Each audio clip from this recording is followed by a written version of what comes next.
Tonight, two new California cities, Newport Beach and Orange, voted to oppose the California state sanctuary law. Westminster City, we're told, is in the middle of a closed session right now. We're trying to watch and see if we can get any information on their vote. Also in California, Governor Jerry Brown announcing he will allow an additional 400 National Guard members to deploy, but he insisted doesn't mean the state is actually going to be enforcing or helping to enforce federal immigration laws. So is President Trump starting to win in California? Tonight's panel is here to discuss. Leslie Marshall, Fox News contributor and syndicated radio talk show host. Larry O'Connor, radio host on WMAL in Washington, D.C. and associate opinion editor at Washington Times. And Kurt Schlichter, a senior columnist at townhall.com. Great to have all of you. Good to be here, Shannon. Thank you, Shannon. All right, Leslie, I'll start with you. You're out there. Is the president winning in California? You know, Shannon, I think it's funny because let's start with Leslie. Sorry, I thought you said Leslie. Yeah, Leslie.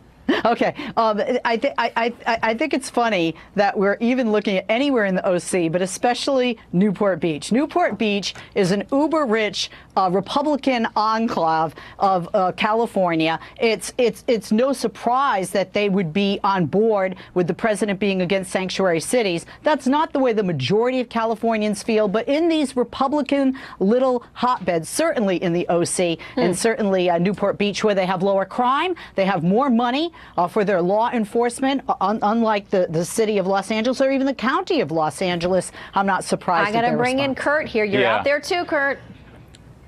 Wow, you know, it's not just Newport Beach. It's also little towns like Los Alamitos and Escondido, the kind of towns which used to be the backbone of California before the middle class up and went off to Texas. Look, I'm very excited about what's happening out here in California. We're finally fighting back. And I'm very excited about this National Guard thing, too. I was in the National Guard in California for about 23 years. I commanded at the platoon, company, battalion, and acting brigade level. So these are my guys, and this is a mission our guys have done. And this is going to stun you. I'm going to give some credit to Jerry Brown because he went back on this mission to the Pentagon. I know, right? He went back on this mission to the Pentagon and said, hey, there's some other things that we can do here, like cover our coast, which is all exposed, and get up in Northern California where we have, real problems with crime and other, some of them illegal aliens. And, they're going to be able to do all that. It's great. Okay, Larry, I want to bring you in. Yeah. This is what Jerry Brown says. Don't think this is going to be what you think it's going to be. He says, let's be crystal clear on the scope of this mission. This will not be a mission to build a new wall. It will not be a mission to round up women and children or detain people escaping violence and seeking a better life. And the California National Guard will not be enforcing federal immigration laws. So what are they going to do, Larry? Yeah, I don't know. And I'm not going to give Brown any credit here. Last time I saw a Democrat governor defying federal law like this, it was a segregationist standing in a school doorway. Or actually, last time the Democrats really loved defying the federal government, they were protecting slavery. So let's just be clear here. This is nothing to be proud of. And Leslie, listen, I grew up in Newport Beach. I'm in D.C. now, but trust me, this is not B1 Bob Dorn in Newport Beach anymore. I've been back home. I believe it's Loretta Sanchez is their congresswoman now. The demographics have changed in Orange County, but here's what's important. These cities, including Escondido down on the border, they're south of Sacramento, hundreds of miles south of Sacramento. They're near the Mexican border, and they are dealing with the crime and the economic impact of illegal immigration. That's why they're pushing back, because they're trying to protect their communities. All right, quick final word to you, Leslie. We'll wrap up this panel to bring you guys back, and the gentleman will start us off next time, but you wrap us up here. Okay. Larry, thank you for admitting that we have a blue wave coming here in the state of California with the changing demographics. And by the way, let's talk about one of the problems in California with the sanctuary cities. Some of the people have problems with individuals. For example, even if they have a domestic violence offense, they want those people deported. I'm one of them, by the way. So that's why, again, the devil is in the details with this legislation. But most Californians don't want, like the governor had said, families broken apart. They want drug trafficking, sex trafficking, and high violent criminals to be stopped at our borders. And we in California, obviously, we are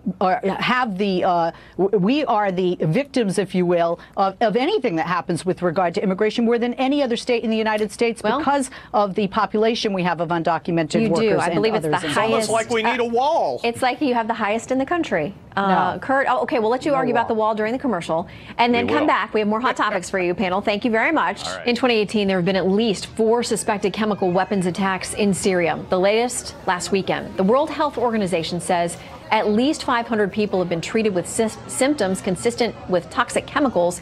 Roughly 70 are reported dead. That is despite former President Obama saying we'd eliminated Syria's chemical weapons program. Listen. We've eliminated Syria's declared chemical weapons program. What is true is Assad got rid of his chemical weapons. We could cut the deal that got 100% of the declared chemical weapons out of Syria. So let's bring back tonight's panel to discuss. Leslie, Kurt, and Larry. Kurt, I'll start with you because he used the word declared there. And maybe they did get 100% of what was declared. Maybe Syria has made new weapons since then. What do you make of it? Kurt? Look, I don't believe a word that John Kerry says. I don't believe a word the Obama administration says. These guys have a track record of deceit and deception to cover up their massive failure in Syria. Bashir Assad is murdering his own people. Obama couldn't do anything about it. It's up to Donald Trump to do it, and Donald Trump will. The Russians know it. They're pulling their ships out of the ports, and Assad is trying to hide his aircraft. It won't work. They're going to get hit, and it's going to hurt. All right, so former Secretary of State Madeleine Albright on late night TV was asked about this and whether President Trump is right to blame the previous administration for this trouble. Here's how she responded. No, I don't. I mean, I do wish Barack Obama did put down a red line, and I personally wish that we had followed through on that. What do you make of that, Leslie? I agree with her on that, and that's one of the areas I got in trouble with my fellow Dems, and that's one of the reasons I think you guys like having me here is I'm a Democrat, but I'm honest, and this was an area that I thought the president failed. You don't make a threat such as that, put down the red line, and puff out your chest, and then retreat in a sense into the corner, just like President Trump, who was tweeting about a missile attack with Russia. He shouldn't be doing that either, especially if we're not going to be following through with such threats. If I may say something, though, to your point, Kurt, if you don't believe the president, if you don't believe John Kerry, then you don't believe the OPCW, because the OPCW, who was tasked with not only transporting chemical weapons out of Syria on different vessels, Norwegian, Dutch, Icelandic, American, etc., they, in April of 2014, said they had 92%. Then a few months later, they said the 8% remaining. And by July, they were the ones that gave the information to the United States government and our allies on an international level throughout the world that 100% of those chemical weapons had been taken out. Very quickly, Larry, I know you want to respond, Leslie, I don't believe.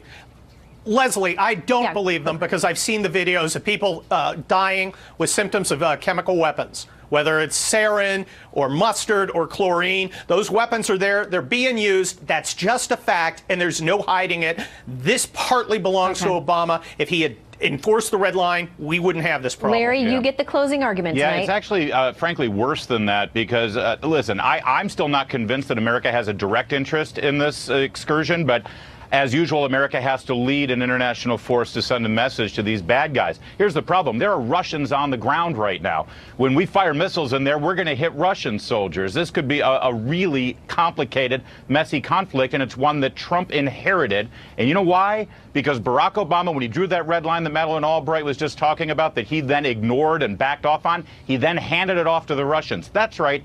He colluded with the Russians to solve the Syria problem. It gave Russia an opportunity to get a stronghold in that region. And now, if we try to do something against Assad, we're doing something against the Russians also. It's much more escalated thanks to the Obama-Kerry incompetence. Very complex. There are no easy solutions to this. And as the White House continues to talk to our allies and try to figure out the appropriate response. Leslie, Larry, and Kurt, thank you all very much. Thank you. Good to be here. Thank you. Thank you.